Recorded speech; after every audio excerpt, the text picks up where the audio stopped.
Jadi langsung jalan ya. Saudara-saudara, sampai malam ini kita mendengarkan keterangan seorang ahli bahasa. Ya. Tetapi sayangnya dia hanya melihat apapun itu dari konteks bahasa yang dia pahami.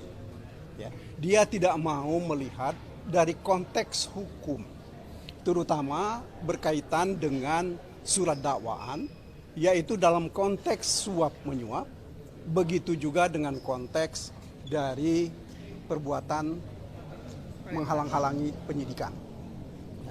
Nah, ini yang kita sesalkan sebenarnya.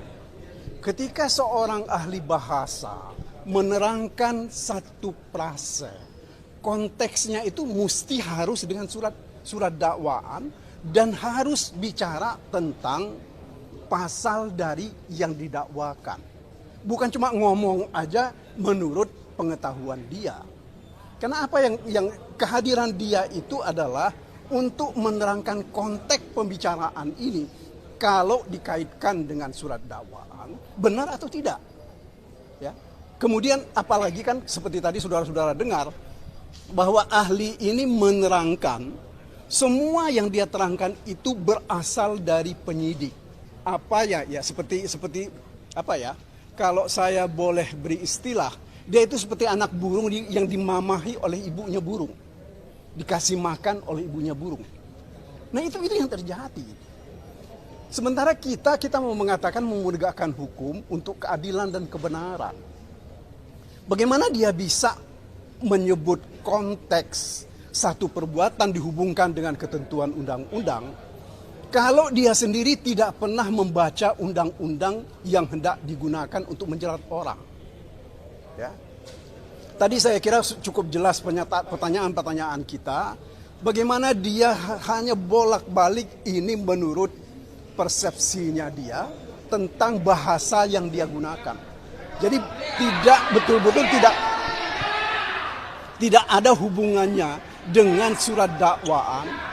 Bahkan tadi kalau saudara-saudara dengar mengenai soal uang, konteks uang itu saja dia tidak berani menjelaskannya apa hubungannya. Ada 600, ada 400, kemudian ada 850. Hanya sampai pada titik itu dia menerangkannya. Sementara sebenarnya yang kita harapkan dia itu menerangkan bahwa uang ini ada hubungannya dengan suap ke Wahyu atau tidak. Kan ini kan sebenarnya yang kita harapkan. Apakah dari percakapannya antara Doni dan Saiful misalnya, apakah itu memang diketahui oleh Mas Hastro upaya suapnya?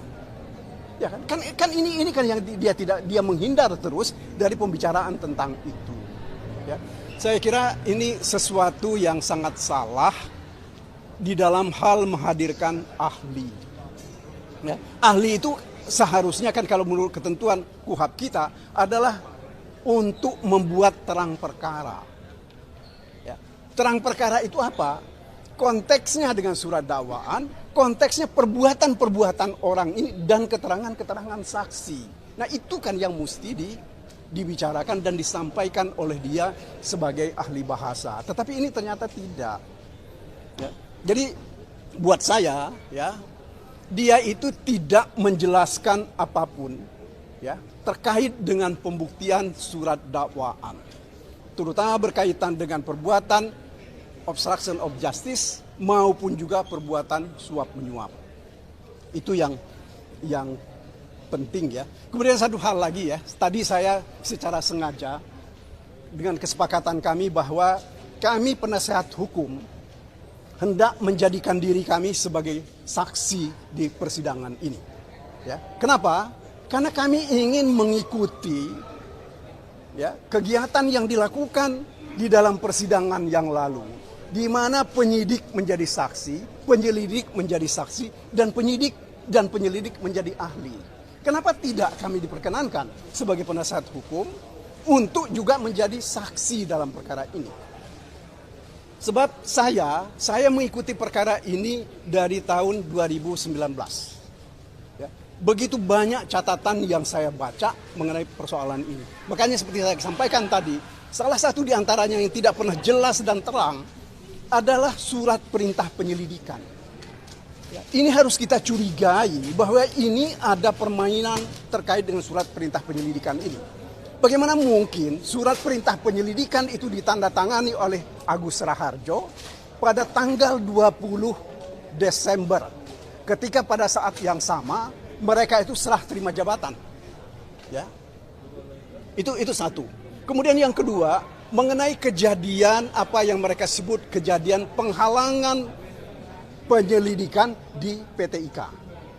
Kami punya informasi yang lebih dari itu. Salah satu informasinya yang penting adalah petugas di PT IKA itu kenapa bertanya kepada orang yang berada di dalam mobil. Karena kebetulan dalam keadaan mobil hidup, yang dilihat ada seorang perempuan dan laki-laki, ditanya kalian mau apa di sini. Mereka bilang kami IO. Artinya kan ada kegiatan di situ, padahal di situ tidak ada kegiatan.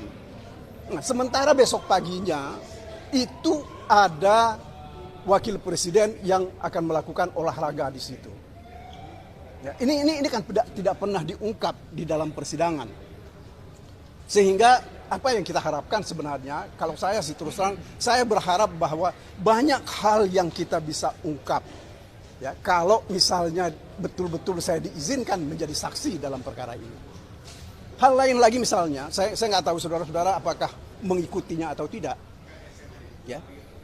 Yang penting juga dari perkara ini, ada satu perubahan keterangan dari Saiful, ya, terkait dengan uang dan lain-lain. Kalau saudara-saudara mau tahu, pada saya lupa tanggalnya, Juni 2024, istrinya Saiful itu ketika dilakukan penggeledahan di rumahnya, ditemukan 2 pucuk pistol, senjata api, dengan amunisinya. Nah, ini yang kita dengar, ini dibarter. Ya, kalau dia mau menerangkan bahwa ada keterlibatannya Mas Hasto, maka perkara itu nggak dilanjutkan. Dan kita nggak pernah dengar perkara itu jalan. Ya. Nah, ini yang juga perlu kami sampaikan. Yang lain lagi adalah bagaimana Mas Hasto ketika dihubungi oleh pejabat tertentu pada Desember tahun lalu, tanggal 13 Desember kalau saya tidak keliru, yang permintaannya itu adalah tidak boleh memecat Jokowi. Mas Hasto harus berhenti dari jabatan sebagai sekjen dalam waktu 1 kali 24 jam. Kalau tidak, dia akan menjadi tersangka.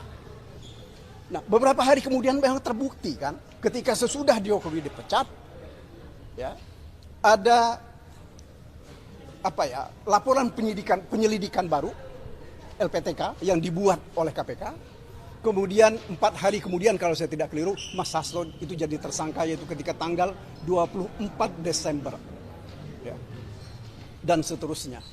Nah, ini hal yang menurut hemat kami itu penting untuk diketahui. Yang lain lagi adalah ketika kami meminta kepada penuntut umum, penyidik ketika itu, agar supaya diberi kewenangan untuk menghadirkan saksi menguntungkan.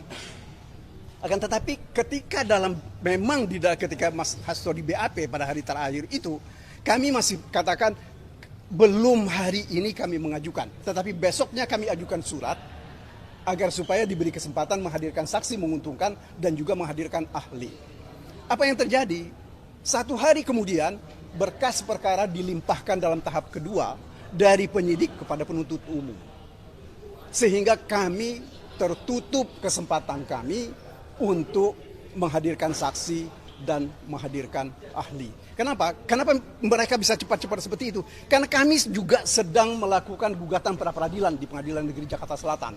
Sesudah Pak Juyamto yang mulia itu, ya, menyatakan permohonan pra-peradilan kami tidak bisa diterima. Nah, inilah persoalan-persoalan yang menurut hemat kami perlu diungkap. Perlu ada orang yang mengungkapnya.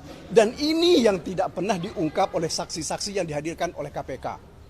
Ya, karena kami juga tidak mempunyai saksi yang banyak, makanya kami rencanakan saya dan Joy Yohanes yang akan bersaksi untuk perkara ini. Kalau besok diizinkan oleh ketua majelis. Saya kira itu dari saya, terima kasih. Patra kalau mau ditambahin. Saya tambah sedikit aja. Tahun 1953 di Inggris, ya, ada seorang remaja usia 19 tahun, namanya Derek Bentley. Ya. Si remaja ini dihukum mati gara-gara dituduh, ya, melakukan perampokan yang mengakibatkan nyawa orang hilang. Usia 19 tahun dihukum mati. Ya. Ada seorang profesor kemudian menyelidiki dengan menggunakan yang namanya ilmu bahasa. Disitulah muncul yang disebut dengan linguistik forensik. Asal ibu bapak tahu ini saya terangkan ini. Sejarah forensik bahasa atau bahasa forensik adalah agar hak asasi manusia bisa dipenuhi. Seorang yang dituduh bersalah bisa dipulihkan. Di persidangan ini justru sebaliknya. Ahli bahasa digunakan untuk menuduh atau menghukum orang. Kenapa kita bisa simpulkan begitu? Pada saat persidangan Wahyu Setiawan dan Agustiani Tio dan persidangan Saiful Bahri, apa ada ahli bahasa yang diajukan? Ora ono. Ya. Pertanyaannya, kenapa dalam perkara yang sama suap kok penuntut umum hadirkan ahli bahasa yang sekali lagi analisis, penafsiran, penjelasannya hanya dasarnya BAP, berita acara pemeriksaan. Sekali lagi kalau keterangan-keterangan di BAP sudah luntur, gugur, udah dari kapan tahu, nggak bisa dipakai. Ya. Yang kedua, kenapa diajukan ahli bahasa?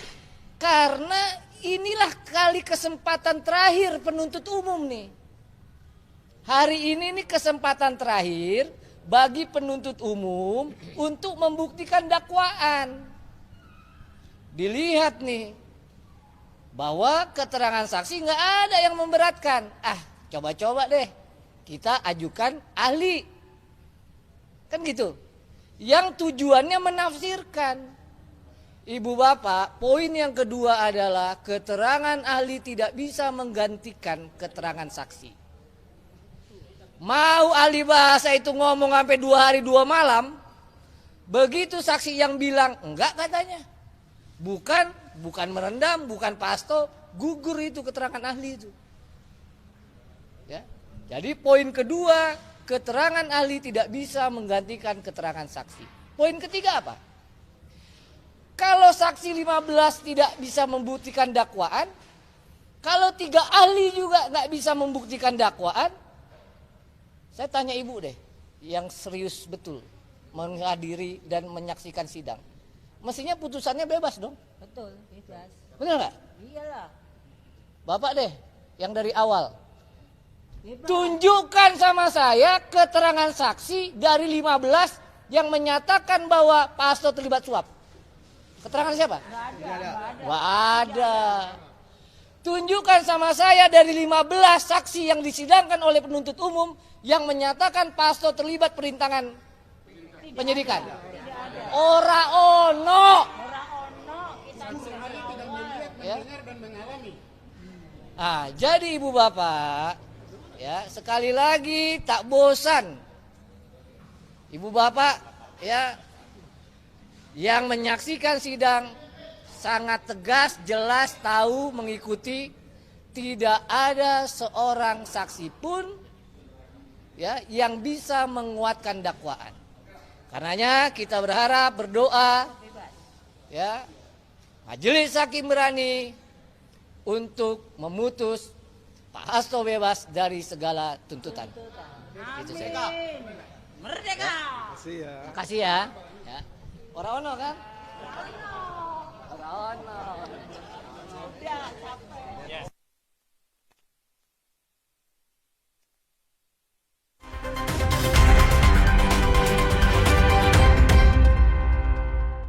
Ambang batas untuk membawa perkara ini pengadilan itu masih sangat minim, gitu. Nah, itu makanya bertentangan dengan prinsip dasar dengan beyond reasonable doubt. Itu makanya banyak saksi-saksi dan kemudian pada ahli itu sebenarnya bukan membuat terang, memperjelas, tetapi malah mengkaburkan sebenarnya, gitu kan.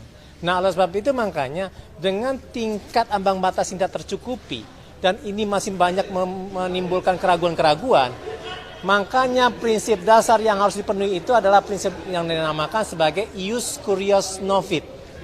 Ketika hakim ragu terhadap suatu realitas atau fakta-fakta di persidangan, wajib hukumnya dia untuk melepaskan. Karena ada adigium yang menyatakan bahwa lebih baik melepaskan 1.000 orang yang bersalah, gitu ya, jika dibandingkan menghukum seorang yang tidak berdosa. Itu yang paling penting sebenarnya, gitu kan.